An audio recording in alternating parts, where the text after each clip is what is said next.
Here at GTN, we are often guilty of just casually mentioning swimming drills, and it's recently been brought to our attention that not everyone knows what we mean by a drill. So I'm going to be taking a little bit of time to explain this terminology and share with you a variety of drills that can help your front crawl stroke.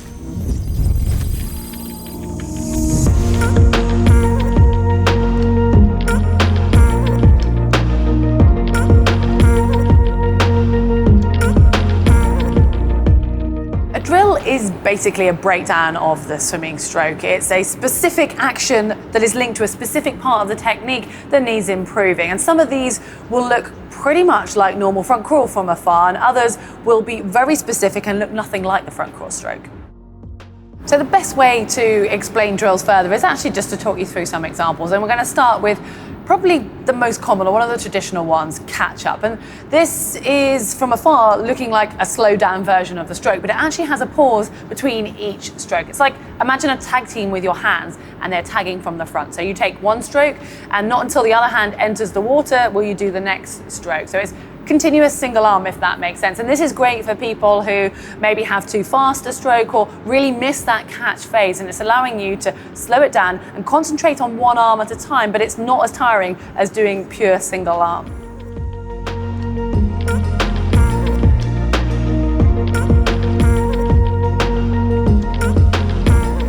A really simple drill yet effective is a fist. So by making your hands into a ball, you are significantly reducing the surface area that you have from your hands. And when we're swimming, we can quite often rely on our hands too much and forget this large part of our body, our forearm. So by having your hands in a fist shape, you're going to naturally have to have a higher elbow because you're going to have to make sure that you're using this area to pull. And when you do come back to swimming back to normal stroke and you open up your hands, it's almost like feeling like you've put paddles on because you'll suddenly really appreciate that extra propulsion. So it's not only great for technique, but it feels good too.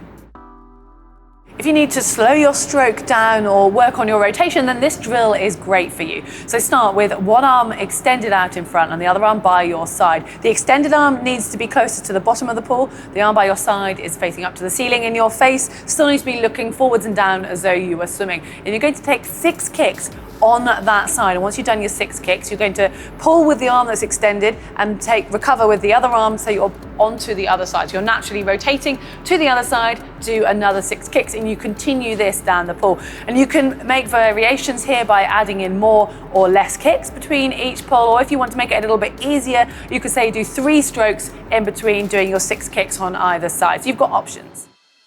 Doggy paddle is the perfect drill for being able to actually watch what you're doing and to be able to focus on the front part of your stroke. You can do it with your head up, but if you put your head down and in the water, then it's going to give you that more natural body position, and it's the great time to use a snorkel if you've got one. Now, you need to make sure you still keep the stroke long. It can be tempting to do that really short stroke like you see when children are learning to swim, but you actually are still replicating the full underwater pull. So you're starting right at the front with a nice extended arm, and you'll go all the way back past your hip. The only difference between doggy paddle and a full stroke is the fact that you're not recovering over the top of the water.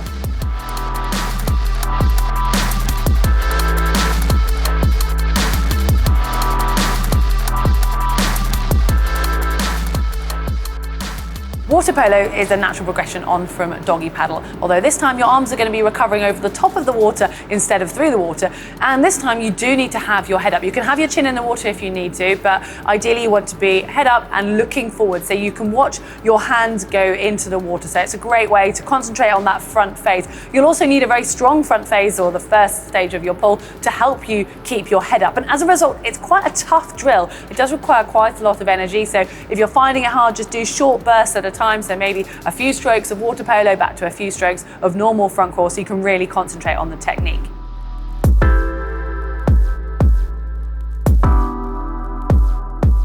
Sculling is brilliant for getting that feel of the water, so just knowing where your hand is in relation to your body. And you want to make sure that you've always got some sort of forward or downward pressure of your hand against the water and your forearm, whichever part of the skull you're focusing on. And as soon as you lose that, then you're not going to be propelling yourself forwards. Talking of propelling forwards, you want to do this ideally with a pull buoy between your legs or kicking really lightly. Nothing that's going to be propelling you, just going to be helping you to keep your legs afloat so you can concentrate on the arm action. So entry point scull. For this, stretch your arms out in a forward and slightly down position away from the surface in front of you. Push the water outwards from your center line to just outside shoulder width, then turn your hands to face inwards and push the water back in towards that midline. Repeat this in a constant motion, keeping your wrists strong and your fingers pushed slightly down at all times so that both parts of the action, your palms will face back towards you. So the water then is naturally going to move back towards you, and as a result, you will hopefully move forwards. Midpoint scull. For this, you want to keep your elbows where you can just about see them. So your forearms and your hands should point towards the bottom of the pool. This means that your elbows should be ever so slightly in front of your shoulders. Now this scull comes from the forearms. You're hinging at the elbows and the shoulders should stay still and fixed. Your hands compress in towards the middle of your body and then turn out towards and push away in that constant flowing motion like you had earlier on. And finally, the exit point scull. With your arms by your sides, face the palms of your hands towards your feet, as this is the way you want to be pressing the water to move you forwards. So move your forearms and your hands in a figure of 8 motion so that you can continually press that water backwards whilst changing your palm position. You can do single arm drill with your resting arm out in front, but for a more natural feel, it's best to have it by your side if you can, as this is going to allow your body to have that natural body roll. So with your hand either in front or by your side, you're simply going to swim front crawl with the other. This is single arm swimming. It's quite straightforward, but it's great for you being able to concentrate on all the aspects of that stroke without having to think about what the other arm is doing. So when it comes to hand entry, focus on trying to get your hand going in somewhere between your shoulder and your midline and making sure that your hand doesn't cross over that center line as it goes through the pull phase. But when you need to breathe, make sure you turn your head rather than lifting it up, as you'll end up swallowing water. So when your hand enters the water, you're going to simply rotate that hip down with it, the hip on that side, and then as your hand comes out of the water, that hip is going to move up towards the ceiling, or think of pushing the opposite hip down. Either way, making sure that you keep your body roll coming from the hips, not the shoulders. And you can take it one step further if you feel ready and breathe to the opposite side of the arm that you're actually using to swim with. And once you've got this, it will actually feel more natural with the stroke. This should have given you a good insight into what we mean when we talk about drills in the future, as well as giving you some ideas for ones which might work for your specific stroke. There are obviously more drills out there, but these are the more common ones for a good reason. They're beneficial to the majority of swimmers. So go and try them. Let us know how you get on. Make sure you follow us on our social media. If you've enjoyed this video, give it a like, and why not subscribe to us on YouTube as well.